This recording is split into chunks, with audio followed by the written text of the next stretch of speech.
I used to joke that my best friend, Mark, was the external hard drive to my brain. Anytime I forgot a date, a name, a plan, he had it backed up somewhere in that ridiculous mind of his. We met in college, both pretending we weren't terrified of adulthood, and from the first stupid group project we got thrown into, it felt like we'd known each other forever. He wasn't just a friend, he was the person I called when I needed to say something out loud, just to hear what it sounded like. The guy who'd show up at my door with takeout whenever life punched me in the gut. The one who listened, really listened, and remembered the details most people skim over. And maybe that's the part that hurts the most now. Realizing how much of my life was woven together with his thread by thread in ways I never noticed until the fabric tore. I didn't know then that every ordinary day we shared was quietly preparing me for the hardest story I'd ever have to tell. The night it happened, I wasn't with him. That fact still sits in my chest like a stone. I was home, half watching some mindless show, thinking about texting him a meme he'd probably pretend not to laugh at. Then my phone rang. It was his sister. She never called me, ever. And in the half second before I answered, my stomach tightened, like some part of me already knew the world was about to tilt off its axis. Her voice was shaking. I remember that more than her words. But eventually, they reached me. There'd been an accident. They tried. He didn't make it. I didn't cry right away. People always talk about collapsing or screaming, but for me, everything just muted. Like someone pressed a giant pause button on reality. I just kept saying, "No, no, no," quietly, as if repeating it would rewind the universe. But it didn't. It never does. The first few days after Mark died were like walking through thick fog. I'd wake up already exhausted, feeling like my body remembered something my mind hadn't caught up to yet. Then the realization would hit, sharp, cold, final, and I'd feel myself sink again. People talk about heartbreak like it's metaphorical, but I swear there was a physical ache in my chest, like a bruise spreading inward. Everything around me felt wrong. The quiet in my apartment, the unfinished texts in our chat, his hoodie still hanging on the back of my chair from the last time he crashed at my place. I tried to go through the motions, answering messages, acknowledging condolences, but the words felt foreign, like they were meant for someone else. I remember staring at a bowl of cereal one morning until it went soggy, because picking up the spoon felt like a task too big for a world without him in it. Loneliness didn't just mean being alone. It meant realizing the one person I'd instinctively talked to about this pain was the very person who was gone. The loneliness settled in slowly, like water rising under a closed door. At first, I kept expecting distraction to save me, work, errands, noise. But grief has this way of slipping through every crack, finding you even when you think you're busy enough to outrun it. Nights were the worst. I'd lie there in the dark, my mind replaying memories like it was trying to torture me with everything I'd lost. Our inside jokes, his dumb laugh, the way he'd nudge me with his elbow when he thought I was overthinking something, which was often. The silence after each memory was unbearable. It echoed, it stretched, it pressed down on me until I felt flattened by it. I stopped answering calls, stopped responding to messages. I wasn't trying to push people away. I just didn't have the energy to pretend I was okay, or even functional. Every conversation felt like an exam I hadn't studied for, and beneath it all was this hollow feeling I couldn't quite describe. Not just sadness, but the sense that some essential part of my life had been carved out, leaving nothing but raw edges behind. That emptiness became my entire world for a while. Eventually, the world noticed I was slipping under. Or maybe it noticed sooner and I just wasn't in a place to care. But one by one, people started showing up. At first gently, then persistently, like they were taking shifts guarding the edge of a cliff I kept inching toward. My sister was the first. She didn't try to fix anything, thank God. She just knocked on my door with groceries and said, "I'll sit with you. You don't have to talk." And she meant it. We just existed in the same space, breathing quietly, and somehow that kept me from falling deeper. A couple of my friends texted me every morning. Not the generic "how are you" messages that feel impossible to answer when you're grieving, but simple things like "I'm here" or "thinking about you today." I didn't always reply, but I read every one of them, and each one was a tiny rope thrown into the dark. Eventually, my mom convinced me to see a grief counselor. I resisted at first. I told her I didn't need a stranger poking around in the ruins of my life, but she reminded me that even the strongest structures crumble under enough weight. To my surprise, therapy didn't demand anything from me. It just gave me a space big enough to hold the grief I'd been trying to cram into the corners of my chest. I could talk or not talk, cry or not cry, sit in silence if that's what I had in me. And slowly, very slowly, I began to feel like maybe I didn't have to face this alone. Even though no one could take the pain away, their presence kept it from swallowing me whole. The shift didn't happen with some dramatic moment. There was no sunrise that suddenly made the world feel bright again. It was quieter than that, almost unnoticeable at first. One morning, a few weeks after I had started counseling, I realized I'd slept for 5 straight hours. Not great sleep, not peaceful sleep, but better than the restless 2-hour stretches I'd been surviving on. It felt like the smallest win imaginable, but it was a win. Another day, my sister dragged me out for a walk. I didn't want to go. I put on shoes like I was being sentenced to community service. But as we walked, I noticed something.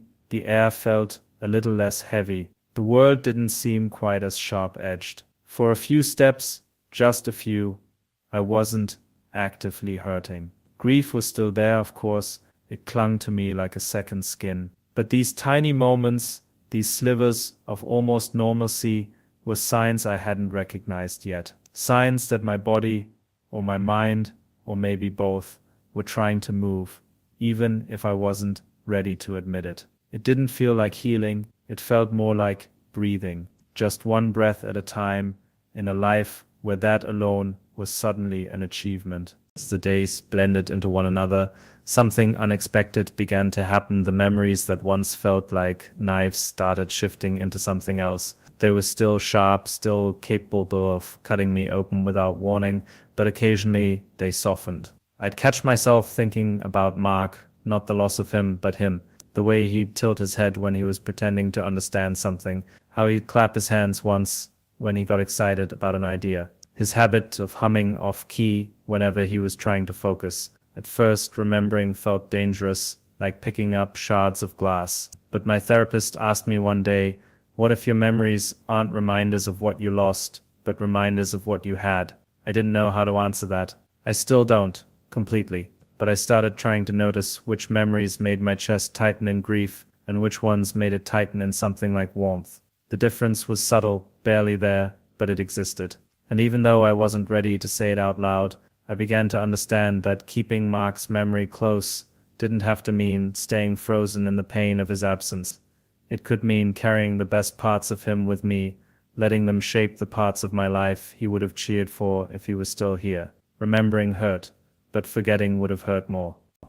It was around the 2-month mark when I realized I'd started doing things again.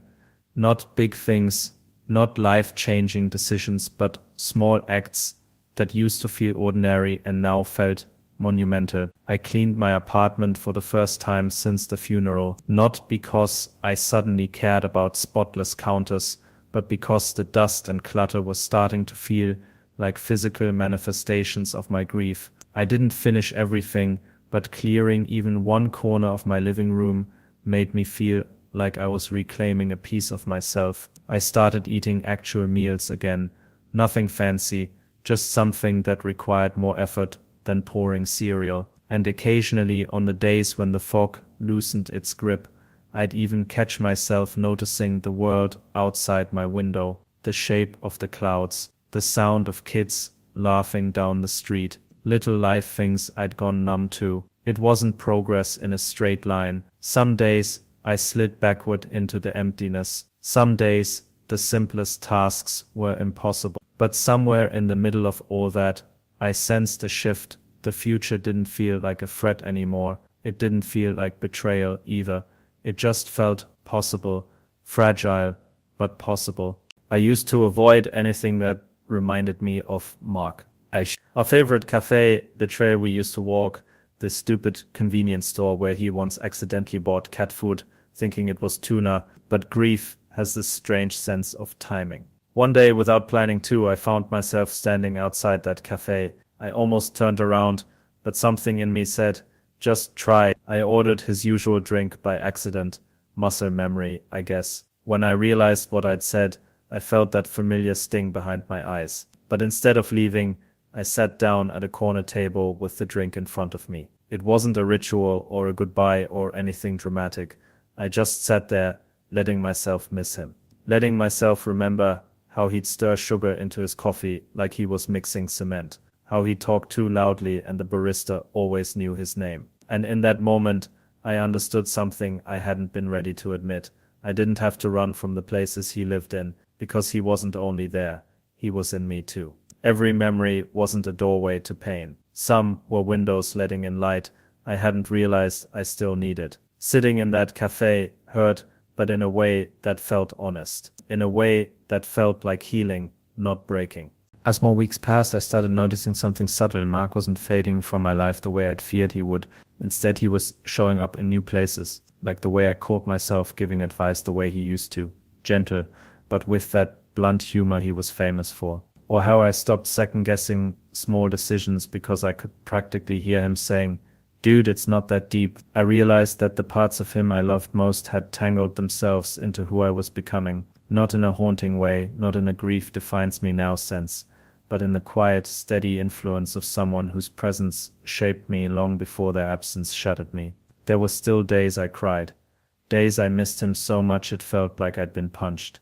Days when some random song or scent or memory would hit me so hard my knees actually went weak. But there were also days when remembering him made me smile, really smile for the first time in months. I wasn't letting go of him. I was learning how to hold on differently. After months of feeling like my life had unraveled, I started noticing threads I'd ignored for years, interests, hobbies, even people I'd neglected. It wasn't a sudden awakening, more like spotting faint sparks in the dark and deciding to follow them. I signed up for a photography class, something Mark had always joked I'd be terrible at, but secretly encouraged. I started running again, not to get fit or move on, but because it reminded me that my body could still do things, even when my heart felt like it had forgotten how. I even reconnected with a few friends I'd drifted from during the months of grief. Some didn't know how to handle me at first, but the ones who stayed, who listened, who didn't rush me, became anchors I hadn't realized I needed. These weren't replacements for Mark. They weren't meant to be. But slowly they were building a new kind of life. One where grief and joy could exist side by side, not canceling each other out. It was fragile. Uneven. Messy. But it was alive. And after so long in the shadows, that felt revolutionary. Started noticing that meaning doesn't always announce itself with fanfare. Most of the time it's quiet, a shared laugh with a friend, the smell of rain on the sidewalk, a photograph that captures something you almost missed. Mark had always been the guy to point out the small joys, even on crappy days. I realized I could honor him by doing the same for myself. Cooking a meal just because it smelled good, taking a walk without checking my phone, leaving a note for a friend to say I cared. These moments didn't erase the grief. They just reminded me that life could still contain beauty, even if it had been reshaped by loss. I began journaling again, something I'd stopped after college. Some days it was rage, some days sorrow, some days gratitude. All of it was messy, all of it human, but all of it was mine. And in that act of writing, I could almost feel Mark's encouragement.